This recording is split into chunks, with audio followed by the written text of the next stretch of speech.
Il y a fort longtemps vivait un forgeron très talentueux qui vivait en vendant ses propres créations. Ce dernier était tellement talentueux que ses créations attiraient d'innombrables acheteurs, et les biens qu'il amassa furent énormes que le royaume de Cairo l'a reconnu pour sa participation à la guerre, car ses créations ne faiblissaient pas. Et celui-ci fut nommé baron juste après la guerre pour sa participation, et ce forgeron est le seigneur de ces terres et aussi le père de notre protagoniste. Le serviteur de notre protagoniste ne comprend pas. Pourquoi ce gamin veut-il réécouter cette vieille histoire?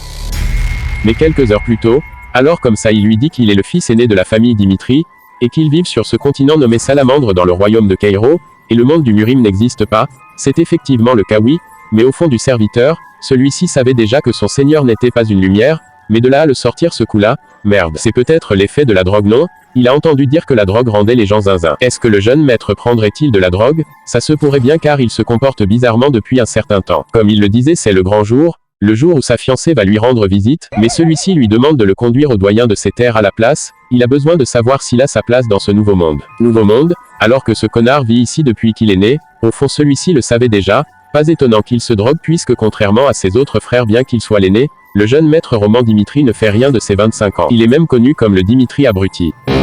Du retour dans le présent, le doyen lui dit qu'il sait à présent tout ce qu'il y a à savoir sur ce territoire, le remerciant il lui dit qu'il a été d'une grande aide, il s'assurera lui-même qu'il serait dédommagé pour cela. Alors comme ça dans ce monde il se nomme Roman Dimitri, alors qu'il était autrefois connu sur le nom de Bekdjungeok, le démon suprême, quelqu'un qui a vécu une vie en tant que féroce guerrier du Murim pour atteindre ses objectifs, seulement la mort lui a pris en chemin. Mais il ne sait pour quelle raison il s'est réveillé dans le corps de Roman Dimitri, serait-ce les cieux qui l'envoient ou bien une punition divine, mais à sa grande surprise les bruits de couloirs se faisaient ressentir de partout, un jeune garçon se faisait battre de partout au regard effrayé des commerçants qui ne pouvaient que murmurer, le gamin espère que quelqu'un l'aide un peu mais sait que personne n'est assez courageux pour faire face à ces derniers. Pour leur leader ce gamin est vraiment tenace, mais il ne pourra pas résister encore longtemps le ruant tous des coups au même moment. Le serviteur Hans demande aux autres commerçants de se pousser un peu, mais le tatouage de crosse sur le bras de ce type le firent tressailler, mais Roman Dimitri lui demande ce qui se passe. Il lui dit qu'il semblerait que ce sont les crocs de sang qui font du boucan, mais lui ne connaît pas les crocs du sang. Est-ce qu'il pourrait l'en dire plus? D'après ce qu'il sait, les crocs du sang sont une organisation criminelle qui propose des prêts avec un taux d'intérêt élevé. Ceux-ci sont réputés pour semer la terreur non seulement sur les terres de Dimitri, mais également dans les territoires voisins. Et ce jeune homme doit avoir une dette envers les crocs de sang. Il suggère qu'il fasse comme s'il n'avait rien vu et foutre le camp d'ici, mais le jeune maître avait déjà disparu. Ceux-ci dans leur élan ont été interrompus brusquement, lequel notre protagoniste les demande d'arrêter ce qu'ils font sur le champ. Mais que vient de dire ce crétin de Dimitri? On dirait que cet abruti doit se prendre pour un dur sous prétexte qu'il est un noble, qu'il les laisse rire aux éclats. Il le prie même de se mêler de ses oignons car eux ont un boulot à terminer, Hans essaie tant bien que mal de le faire quitter les lieux mais Roman Dimitri lui demande des explications sur les lois de ce pays, il doit lui dire qui est ceux qui ont violé la loi dans cette situation et quel est le châtiment approprié pour leur crime. Bien il va le faire. Si le jeune homme n'a pas remboursé ses dettes il est juste qu'il se fasse punir, cependant les crocs de sang n'ont aucun droit d'infliger eux-mêmes cette punition. De plus ils ont insulté un membre de la famille Dimitri, c'est un crime si grave que même leur propre vie ne suffiront pas à le laver. Donc d'après la loi de ces terres ils méritent tous de se faire exécuter. Ceux-ci le regardent avec mépris pour ses dires, là où celui-ci veut même s'évanouir. Ramassant un bout de bâton au sol il les fait comprendre qu'en tant que fils du seigneur de ces terres, il va leur punir. On dirait qu'il n'a pas encore compris comment tournent les choses ici qu'est-ce ce qu'un crétin aristocrate peut bien faire? Il va devoir apprendre les bonnes manières et de ne plus jamais se frotter aux crocs qu'ils sont, mais tout ça le fait bien marrer. Maintenant il est sûr. Sûr de quoi? Qu'ils vont tous mourir d'avoir encore diffamé le nom de son père. Ceux-ci s'apprêtaient à encaisser le coup et doivent vite l'attraper, celui-ci en tant que leader s'était lancé en premier mais son coup fut esquivé facilement lequel ne comprenait pas, une étincelle de sang pouvait se voir là où la gorge de ce dernier s'était fait transpercer, seulement avec un bout de bois il venait de commettre un meurtre. Ceux-ci n'arrivent pas à comprendre. Comment est-ce possible? Mais ils sont plus nombreux que lui donc ont une chance, lequel Hans interpelle son seigneur lui disant de faire attention, celui-ci voulait l'abattre de toutes ses forces mais il était trop lent pour Roman lequel d'un high quick l'avait déséquilibré avant de complètement le transpercer dans le torse, mais que se passe-t-il? Depuis quand le jeune maître est-il si redoutable? Est-ce vraiment le Roman qu'il connaît? Mais au moment où le démon céleste a ouvert les yeux la première chose qu'il a vue était un testament écrit par le défunt Roman Dimitri et juste à côté du poison. Et dans sa lettre il disait que le royaume de Cairo est un endroit dangereux où la guerre peut venir à tout moment, et comme toutes les maisons aristocratiques ont pour devoir d'envoyer un de leurs fils servir la défense nationale pendant 2 ans, ayant été choisi comme représentant de la maison Dimitri ce roman a été envahi par la peur et a fini par se suicider. Pour le démon suprême c'est effectivement une fin pathétique. Quoi qu'il en soit, maintenant c'est Bekdjungeok le véritable propriétaire de ce corps, et lui compte vivre comme il l'entend. En une fraction de seconde, tous ses assaillants étaient au sol raide mort, le regard sombre il observait l'un d'entre eux lequel voyant cela décidèrent de prendre la fuite, mais celui-ci s'est vite fait rattraper à son plus gros désarroi disant au démon de le laisser répartir, mais il n'a pas envie de le tuer. Par contre il va le punir pour ne pas avoir tenu sa langue, il va lui retirer un œil avec son couteau. Les autres passants n'arrivent pas à comprendre. Est-ce vraiment le jeune seigneur? Il les fait savoir à haute voix qu'il est Roman Dimitri, le fils du seigneur de ces terres. S'il y a des personnes qui n'approuvent pas sa punition, ils sont libres de venir à lui quand ils veulent. Baek Jung-eop. Grâce à sa puissance écrasante, il est devenu le plus puissant combattant du Murim. Des centaines de milliers de guerriers se sont dressés contre lui et ont fini par trouver la mort, le sang a coulé jusqu'à former des rivières. C'est seulement en ces moments que le Murim a reconnu sa puissance démoniaque et a capitulé, mais à présent il est rendu à affronter des voyous de rue et n'a même pas pu en finir en un seul coup, mais il demande à Hans de faire un rapport complet et de nettoyer tout ça, qu'il accepta avec beaucoup de chromatisme. Ce corps est un vrai dépotoir, mais grâce à sa méthode d'entraînement il va le remettre sur pied très rapidement. Le garçon derrière lui qui se faisait tabasser va à sa rencontre le remercier, mais celui-ci lui dit de ne pas se méprendre. Il n'essaie pas de l'aider, donc celui-ci devra l'expliquer la situation très vite s'il tient à sa langue. Le garçon lui dit que sa famille a fait un emprunt à ces derniers pour acheter des terres et cultiver. Si tout s'était passé comme convenu, il aurait remboursé leur dette avec la récolte, mais ces enfoirés de crocs de sang se sont assurés que cela ne soit pas possible en détruisant leur récolte, et ce n'est que plus tard qu'ils ont compris que c'était pour s'emparer de sa petite sœur. C'est tellement injuste. Bien qu'ils ne possèdent pas grand-chose, ils n'ont jamais fait de mal à personne, et supplie le jeune maître de bien vouloir les venir en aide. Non, il lui demande de bien vouloir venir en aide à sa sœur. Le démon suprême l'avait compris. Ce regard rappelle l'un de ses bras droits dans le Murim, alors il lui demande comment il s'appelle. Son nom est Kelvin, un simple roturier. Alors si ce qu'il vient de lui dire est vrai ou non, il le traitera à sa manière. De l'autre côté, la calèche de sa soi-disant fiancée est arrivée. Celle-ci ne s'impatiente pas à l'idée de le rencontrer, car un mois plus tôt elle a été furieuse quand soudain son père lui a dit qu'elle allait marier le crétin des Dimitri, mais celui-ci lui a fait comprendre que leur territoire ne se porte pas bien ces temps-ci, et ce mariage n'est d'autre que leur dernière solution. Celle-ci n'en revenait pas. Son père l'a vendu, et en plus à ce connard des Dimitri, et sa sale famille grouillant de mineurs partout, mais son père était catégorique là-dessus. Il est tellement désolé pour elle de l'infliger ça, mais c'est la seule chose qu'il peut faire pour sauver leur territoire. Celle-ci fut interrompue dans ses pensées par les gardes qui lui disent qu'elle est arrivée. Au début elle était vouée à épouser le deuxième fils plein de promesses de cette famille, mais, à présent même cette opinion est tombée dans l'eau. Tout ça parce que ce dernier Roman Dimitri a piqué une crise en un instant, que ce soit lui qui souhaitait l'épouser. Roman Dimitri, l'abruti connu de tout le royaume de Cairo, obsédé seulement par le luxe et le plaisir, mais pourquoi elle doit l'épouser pour le bien de son pays d'ailleurs? Mais aujourd'hui même, elle va en finir avec ça pour de bon. L'interpellant derrière, elle lui dit qu'ils doivent annuler le mariage arrangé, mais c'est ce qu'il voulait lui-même lui dire. Celle-ci ne comprend pas. C'est simple, ils n'ont qu'à faire ce qu'elle a dit. Il sait ce que les gens pensent à propos de ce mariage, et il pense aussi qu'en tant que Roman Dimitri l'abruti, il n'est pas un époux approprié pour une dame de son statut, donc lui aussi est d'accord pour annuler le mariage. Mais c'est quoi ce type? Il est vraiment sérieux là. Comme elle est d'accord, il doit de ce pas aller informer son père de cette nouvelle importante. Mais celle-ci lui dit qu'elle a entendu dire qu'il était désespéré de pouvoir l'épouser, mais elle ne comprend pourquoi tout à coup il, mais notre protagoniste l'interrompt pas en lui demandant si elle souhaite l'épouser, qu'elle répond dire que non, alors elle est d'accord qu'ils ne doivent pas perdre de temps puisqu'ils sont d'accord tous les deux. De plus, elle n'a pas à s'inquiéter, il prend l'entière responsabilité de cet incident. De toute façon, il est déjà connu comme Dimitri l'abruti, donc ajouter le destructeur de fiançailles à sa liste ne le ferait plus de mal. Celle-ci ne comprend pas. Mais c'est quoi ce type? Est-ce vraiment l'abruti Dimitri dont elle a entendu parler? Mais une fois devant son père, celui-ci n'arrivait pas à croire que son fils ait rompu les fiançailles, mais ce fils de merde qu'il a eu est non seulement un incapable et un feignant, maintenant il décide de rompre les fiançailles qu'il a pleurniché comme un gamin pour l'avoir. Il a fait de son mieux en tant que père de l'offrir une vie de confort. Est-ce qu'il sait que s'allier à la famille Laurent c'était une opportunité de renforcer leur position dans l'aristocratie? Mais celui-ci est sérieusement désolé d'avoir sali son nom. Mais qu'est-ce que ces excuses peuvent lui faire, hein? Le balançant la tasse qu'il tenait, il lui dit de foutre le camp de son champ de vue immédiatement. S'il s'était marié, il aurait joué de ses relations pour sauver son service militaire obligatoire, mais à présent il va se retrouver sur le champ de bataille dans exactement 6 mois. Quelque chose à dire? Non? Il fera comme son père le désire. De plus, il a entendu parler de l'incident avec les crocs de sang dans la journée, il est sûr que quelqu'un l'a aidé. Mais est-ce qu'il sait qu'il s'est frotté à une grande organisation? Pour ce qu'il a causé aujourd'hui, il va s'occuper de ça lui-même, est-ce que c'est clair? Mais au fond du compte, Dimitri il sait que c'est le moment pour son fils d'implorer son pardon, mais notre protagoniste lui fait comprendre qu'il va s'occuper de ses déchets lui-même. Puisqu'il est celui qui l'a causé, il est aussi celui qui va l'arrêter. Mais celui-ci derrière ne comprend pas. Depuis quand ce dernier réagit-il comme ça?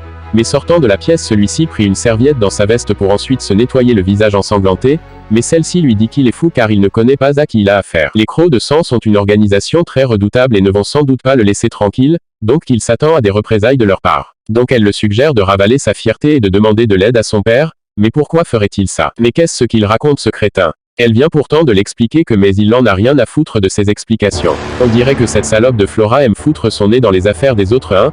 Mais il sait que même dans ses rêves les plus fous elle ne savait pas qu'il serait le premier à rompre les fiançailles, non?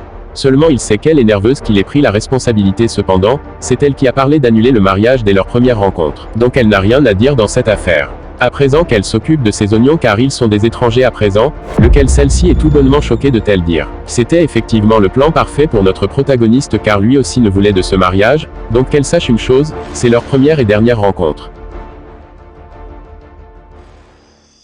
Le soir était déjà arrivé chez l'aristocrate, lequel sa femme lui dit qu'il boit beaucoup aujourd'hui. Il lui dit qu'aujourd'hui encore il a été violent avec Roman Dimitri. Quand il était des roturiers il l'avait souvent frappé, mais une fois qu'ils sont devenus des aristocrates il s'était juré de ne plus le faire, mais aujourd'hui, il a encore frappé sur lui. Sa femme lui dit qu'il a quand même bien élevé le reste de ses enfants, non?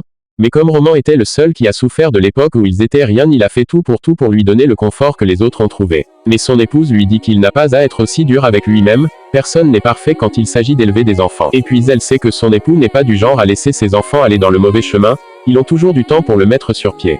Et pour ce qui est de l'incident avec les crocs aujourd'hui, il faudrait qu'ils l'aident car leur fils a une fierté incontournable. Elle lui suggère de demander au capitaine Jonathan d'aider leur fils, lequel ce dernier accepta. Il demande à son serviteur d'informer au capitaine Jonathan qu'il veut le voir immédiatement, car a quelque chose d'important à lui dire.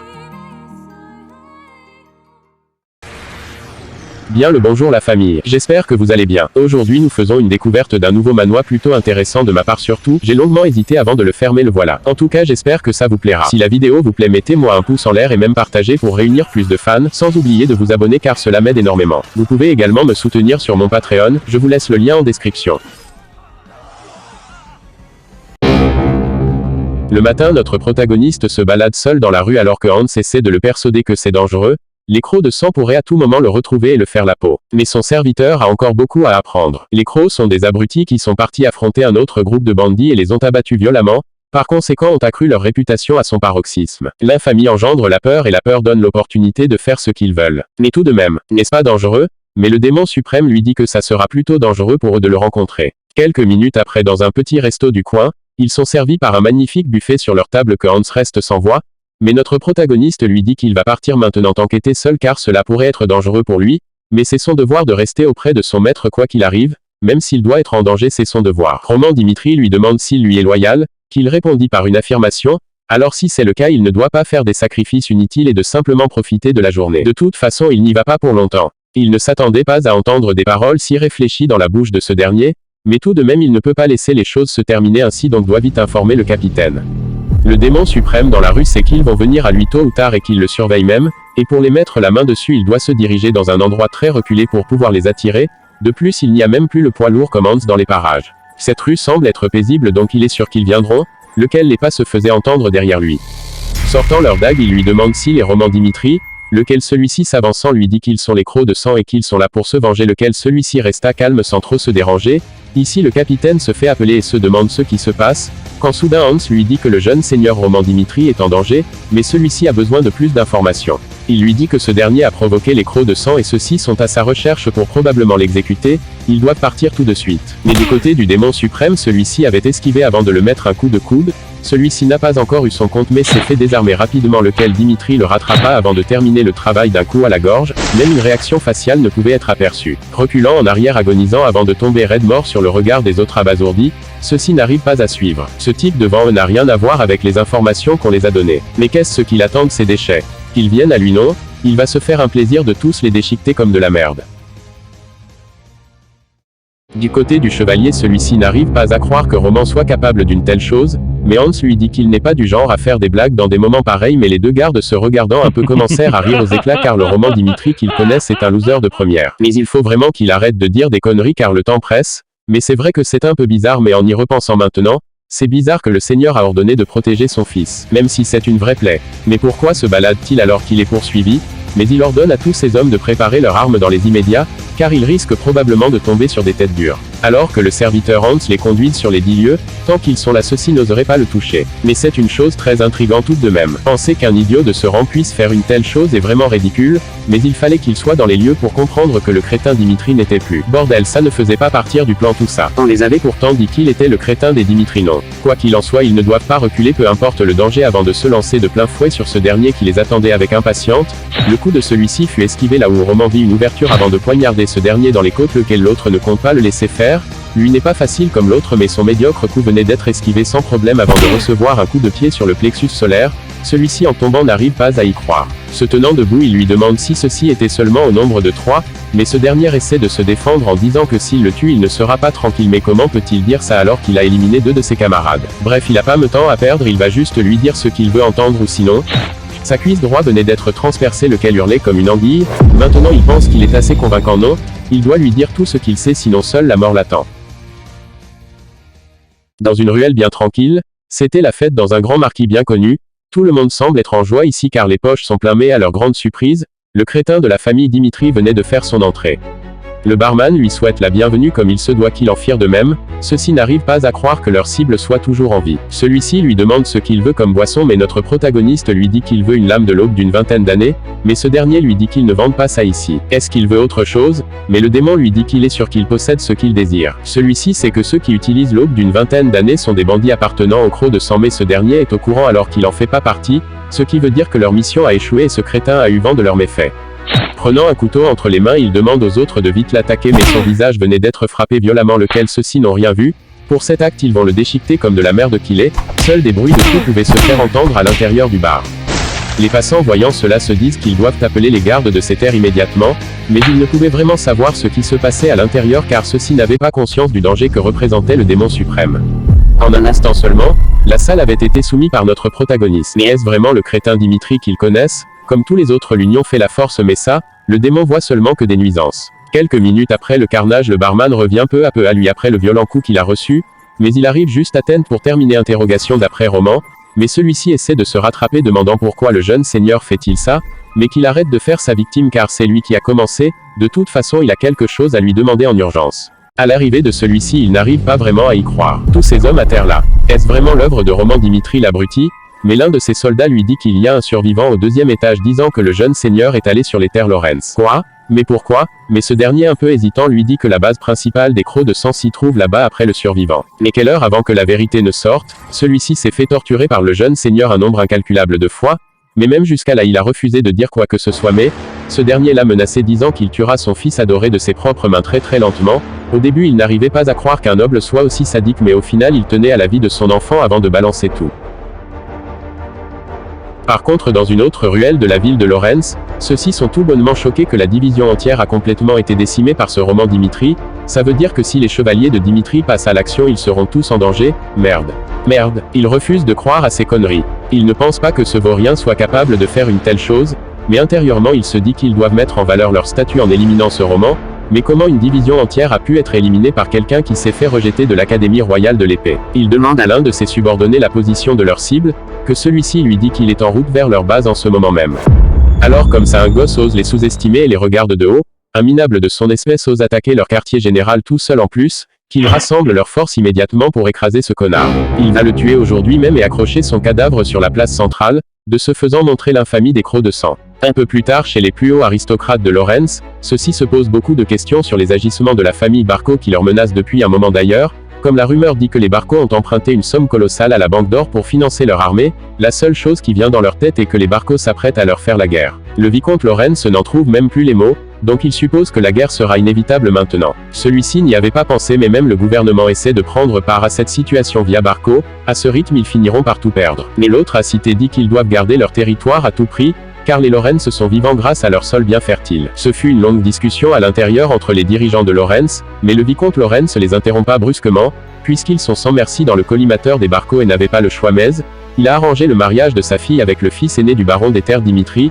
lequel le simple fait de comprendre cela réussit à leur mettre une joie dans le cœur car ceux-ci sont les plus riches de la région de l'Est. Par conséquent Barco ou même le gouvernement ne pourra rien contre eux, en tout cas le vicomte Lorenz l'espère. Mais tous ces mots se faisaient entendre à l'extérieur par sa fille, elle commence à réfléchir sur ce qu'elle devra dire et sur la réaction de son père quand il apprendra la nouvelle, mais derrière un soldat court dans la salle de réunion car a quelque chose à dire, celle-ci ne comprend pourquoi ce soldat est aussi excité. Dehors le capitaine Jonathan demande à ceux que les portes de Lorenz s'ouvrent immédiatement, mais celui-ci les demande de jeter leurs armes et suivre la procédure sur le champ, mais celui-ci les fait comprendre que si quelque chose arrive à Roman ils porteront tous le chapeau. Mais le garde à côté dit au gardien qu'il y a un problème car c'est le chaos sur la place centrale de Lorenz, lequel celui-ci panique à l'idée que son jeune seigneur puisse être mort, mais la vérité était tout bonnement choquant aux yeux de tout le monde présent à Lorenz. Un corps est traîné violemment sur la rue, lequel le chef du gang des crocs de sang est tout bonnement essoufflé, Roman le traînait dans toute la ville alors que celui-ci lui disait de l'épargner par pitié, si seulement il avait su. Leur adversaire était un crétin noble, juste une personne, ce n'était même pas un travail de plus, il avait plusieurs hommes armés, il n'y avait aucune chance qu'il perde car c'était impossible, du moins ça aurait dû être comme ça. En voyant le démon suprême à l'œuvre, celui-ci n'arrivait même plus à respirer, seulement quelques mots qui tournaient dans sa ciboule. « Je vais mourir. » Alors il lui redemande une dernière fois. Qu'il l'épargne pour cette fois seulement, il retournera sur le droit chemin, il le jure. S'il a seulement une âme alors qu'il l'écoute. Mais Roman Dimitri venait de le jeter de force au sol brusquement, lequel les individus présents sur les lieux n'arrivaient pas à comprendre de tels méfaits, mais le malfrat continue en disant que s'il le laisse en vie il fera tout ce qu'il dira. Il deviendra même son chien. Alors comme ça il veut devenir son chien, mais il fallait le dire plus tôt avant de monter ses sales crocs. Roman Dimitri fait savoir à tout le monde qui cet homme est le chef du gang nommé les Crocs de Sang, et ceux-ci savent tous à quel point ceux-ci étaient des ordures démesurées, sans compter qu'il utilise des méthodes cruelles pour faire saigner les gens, et ont même essayé de le tuer pour couronner le tout. Comme leurs crimes sont clairs, devant tout le monde il va lui-même détruire le mal à la racine avant de complètement broyer le crâne de celui-ci, autrefois son assaillant. Sur le regard choqué de tout le monde, ce fut aussi le cas du capitaine. Alors il leur dit que c'est ce qui s'est passé il y a environ une demi-heure. C'était quelque chose de vraiment effrayant. Roman Dimitri, celui-ci n'arrive pas à le croire. Son futur gendre, mais pour qui il se prend de punir quelqu'un sans l'accord du seigneur de ce territoire, c'est un fait qu'ils ne peuvent pas ignorer. Qu'on convoque ce Roman Dimitri sur le champ sans plus attendre. Au pas du vétéran, la porte s'était ouverte, là où celui-ci n'avait aucune hésitation sur sa démarche comme si tout était prévu, mais en voyant le capitaine Jonathan, le baron se dit que c'était avec l'aide de ce dernier qu'il est arrivé à ses résultats. Roman Dimitri présente ses salutations au baron Lorenz, mais qu'il oublie les formalités et qu'il lui dise pourquoi il quelque d'aussi violent dans son territoire, mais il lui raconte tout de A à Z ce qui s'est passé jusqu'à présent. Mais à l'extérieur, celle-ci interpelle le garde avant de lui demander si c'était Roman Dimitri qui venait d'entrer, et pourquoi d'ailleurs, mais d'après le garde on dirait qu'elle n'est pas encore au courant. Alors Roman Dimitri les fait savoir après tout ça il a décidé de foutre le bordel dans leur base principale et tuer leur chef. Mais est-ce qu'il a vraiment l'autorité d'exécuter quelqu'un sur les terres d'autrui? Mais Roman était bien conscient de sa mécontente, à savoir si Lorenz s'occuperait correctement des Crocs de Sang. C'est là dit leur chef était connu de tous et était même souvent aidé par des gens haut placés, c'est pour cela qu'il a décidé de s'occuper de lui-même. Mais comment ose-t-il parler de la sorte devant le baron, lequel même le capitaine Jonathan essaie tant bien que mal de le retenir, mais honnêtement il est un peu déçu. Lui qui pensait qu'on allait le féliciter, il a eu du sang sur les mains pour un problème que Lorenz ne pouvait pas s'en occuper, mais que le baron lui réponde honnêtement. A-t-il vraiment fait quelque chose de mal? Mais celui-ci demande à ses subordonnés les informations sur celui qui est mort, qui lui rétorqua qu'il était un criminel renommé, mais de là à ce qu'il était leur chef, il en avait aucune idée. Alors le problème est résolu, puisqu'il a mis fin à une vraie menace. Qu'il se repose un peu, il les récompensera plus tard, lequel ceux-ci acceptent sans rien dire. La salle est restée dans un calme absolu. Le baron se met à rire aux éclats, ce gamin l'a vraiment eu. Voilà donc qui est Roman Dimitrien, mais celui-ci lui fait comprendre qu'ils ne doivent pas laisser ça passer tout de même non, mais lui en tant que père ne veut rien entendre. Roman est fait pour sa fille, qu'on l'amène cette dernière d'ailleurs. Quelques heures se sont écoulées sur le chemin du retour à Dimitri, seul le coup de sabot se faisait entendre. Jonathan lui demande s'il était nécessaire de se moquer du baron de la sorte, mais il n'a pas à s'inquiéter pour ça car tout ce qu'il a fait était calculé. Il ne va quand même pas punir le fiancé de sa fille non, le capitaine Jonathan était resté sans voix. Mais que se passe-t-il au juste? Cette personne qui se trouve devant lui est vraiment le crétin qu'ils connaissent, mais c'est impossible de changer autant à peine 3 jours. Jung-Geok-Baek. Celui-ci n'a que vécu dans un monde où les faibles n'existaient que pour être écrasés sans arrêt. En tant que fils du démon céleste il se devait d'être fort, lequel l'intérêt de son père ne s'était jamais abattu sur lui. Il avait vécu l'enfer dans la fossée démoniaque, tout le monde s'entraînait à lui sans arrêt et le traitait de faible, ce qui le faisait encore plus mal est le fait que son père l'avait délaissé là exprès. La nuit étant déjà arrivée chez notre protagoniste, celui-ci était au bon milieu d'un bon bain chaud. Ce corps de merde le fait chier sans arrêt car c'est beaucoup trop faible, le connard qui vivait dans ce corps l'a complètement bousillé. Comme il l'a fait aujourd'hui avec les Crocs de Sang, ceux qui se mettront sur son chemin ne seront pas épargnés, même si cela pourrait être dangereux s'il sort comme ça la dernière fois. Donc il doit se remettre au travail et perfectionner ce corps hideux et faible sans plus attendre. Mais le garde à l'extérieur l'interrompt pas dans ses pensées lui disant que son père veut le voir, mais de l'autre côté ce dernier n'arrive pas à croire les méfaits de son fils, qui plus est c'est Jonathan lui-même qui le déclare, c'est complètement tiré par les cheveux. Mais même lui est surpris. Comment quelqu'un peut-il changer du jour au lendemain? Mais c'est complètement absurde. Roman est son pouce douloureux depuis bien des années et n'a rien d'impressionnant, mais c'est aussi le seul qui a vécu quand il était un roturier et se souvient encore des moments passés où il n'était qu'un simple gamin innocent. Il a souhaité que son fils soit heureux alors il a favorisé ce dernier en lui donnant argent et luxe, mais il n'aurait jamais pensé que cela allait le mettre dans une mauvaise direction. Une partie de lui avait même déjà abandonné ce dernier, mais à entendre ça aujourd'hui de la part de Jonathan qui plus est, a suffi à le rendre de bonne humeur et plein d'espoir. Au même moment celui-ci venait d'entrer dans les lieux où on l'attendait, lequel son père lui dit qu'il a entendu des rumeurs comme quoi il s'est occupé des Crocs de Sang à lui tout seul, mais le démon suprême peut voir que le baron Romero a des grandes attentes sur ce qu'il va dire, mais il ne peut quand même pas lui dire la vérité, alors un bon mensonge et on en passe. C'est la vie là où lui le démon suprême avait grandi. C'était différent car il détestait son père parce que ce dernier ne tenait à aucun de ses enfants, surtout plus à lui, mais il a survécu et régné sur cet endroit tel un mini-roi seulement pour pouvoir se venger un jour, mais ici c'est différent. C'est très agréable d'avoir un père en qui on peut compter. Alors il lui dit tout simplement qu'il l'a fait car au fond, il ne sait pas comment cacher sa supériorité. Le matin à la cour d'entraînement, seuls les coups de bâton se faisaient entendre de partout, lequel d'innombrables écuyers s'entraînaient sans relâche pour devenir un jour des chevaliers attitrés, mais ceux-ci sont priés d'arrêter leur entraînement aujourd'hui car il y a une annonce très importante. D'abord ils doivent présenter leur respect au baron de ces terres, lequel tous le firent avec respect, mais celui-ci ne comprend pas trop pourquoi ce crétin de Dimitri est ici. Le capitaine Jonathan leur fait savoir qu'ils vont procéder par un test en duel contre le jeune seigneur Roman Dimitri, lequel ceux qui se sentent pour avancent. Mais personne ne broche et n'avance malgré qu'ils sont bien plus forts que lui. La raison d'après celui-ci est qu'ils vont probablement être renvoyés pour avoir frappé sur ce connard de Dimitri. La raison de sa venue ici est plutôt inattendue mais il s'en fout, car un peu plus tôt son père lui a demandé comment a-t-il fait pour tous les vaincre qui lui rétorqua qu'il s'entraîne secrètement à l'épée tous ces temps-ci, mais si c'était le cas en tant que père il aurait dit non, mais lui a tout fait pour qu'on croie qu'il est idiot, par conséquent on l'a foutu la paix, qu'il a permis de vite apprendre par lui-même. Pour son père sa naissance. Puisqu'il a quand même éliminé la menace qui faisait chier tout le monde. Mais pour satisfaire sa curiosité il aimerait voir les progrès de son fils de ses propres yeux. Et c'est ainsi qu'ils l'ont terminé ici. Mais personne ne souhaite être renvoyé à cause de ce vaurien, mais en tant que capitaine il aimerait aller lui-même mais il ne peut pas donc va choisir l'adversaire du jeune seigneur lui-même. C'est alors qu'il fait appel au prodige des lieux appelé Chris, ce dernier ne comprend pas. Mais pourquoi lui? De plus il déteste ce connard de Dimitri car il est intouchable peu importe ce qu'il fabrique. Il y a pas longtemps il y avait du drabuge dans un maquis et la cause est juste devant ses yeux, de plus ce connard l'avait giflé alors qu'il essayait juste de l'aider. Mais au moins, il a su grâce à cette gifle que Roman ne s'était jamais entraîné de sa vie. Et aujourd'hui on veut qu'il affronte un tel déchet qui serait mieux mort, mais en tant que supporter du démon suprême j'aimerais lui dire qu'il se trompe de personne. Le capitaine Jonathan lui dit que Roman est un expert qui a mis à tabac les crocs de sang en seulement 2 jours, c'est normal qu'il soit la personne qui doit l'affronter pour que ce soit équitable cependant, il faut qu'il se ménage à ne pas le malmener.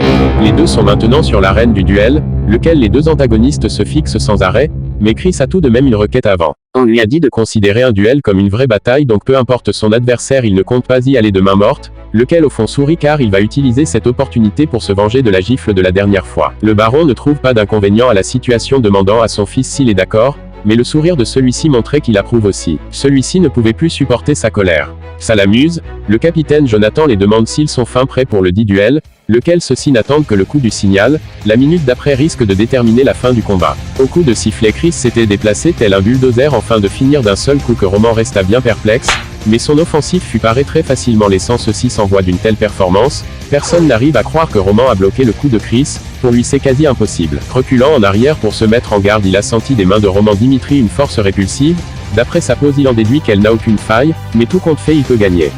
Il va complètement réduire ce pauvre connard en bouillie avant d'être satisfait mais son coup fut esquivé au dernier moment lequel ne compte le laisser de répit, malheureusement son deuxième coup fut aussi paré, mais la détermination de Chris éblouit ce dernier. D'une rotation complète il voulait le surprendre disant que c'est sa dernière chance, mais celui-ci venait une fois de plus d'esquiver son coup l'observant bizarrement, celui-ci était tout bonnement choqué de tels méfaits. D'un pas en avant c'était à présent le tour de Roman Dimitri d'attaquer. Il a fallu de peu à cette attaque sinon il serait passé, reculant en arrière très rapidement pour se vite mettre en garde ils comprirent que cet instant était tellement dangereux. Du côté du baron et Jonathan la bouche était grandement ouverte, ce fut la même réaction pour tous les autres se trouvant sur le terrain, Chris est tout bonnement essoufflé de tels méfaits là où le démon suprême se tenait tel un gladiateur devant tout le monde. Sa défense et ses attaques sont quasi parfaits, ça veut dire qu'il a vraiment annihilé les crocs de sang par lui-même, si ça continue il risque de... Et merde, à quoi est-ce qu'il pense bon sang? Son adversaire est l'idiot des Dimitrino, il n'a pas le droit de perdre devant tous ces gens. Il pense qu'il s'est fait un très bon échauffement jusqu'à présent, mais celui-ci ne comprend pas. C'est simple, il va lui aussi attaquer en premier.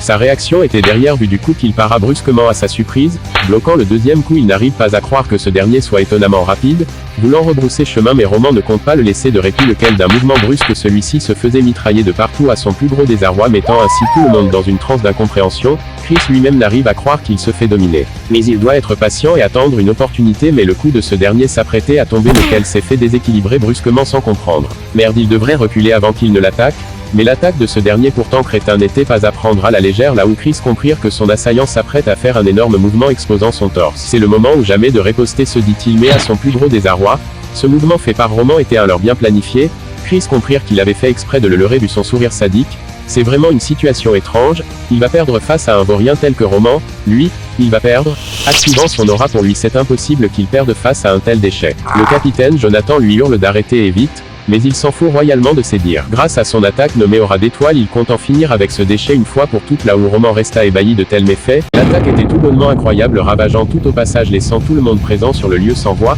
mais d'un seul soupir il se dit qu'il a bel et bien échappé à la défaite car l'attaque de ce dernier avait été esquivée au dernier moment. Pour lui c'est tout bonnement impossible. Comment a-t-il fait?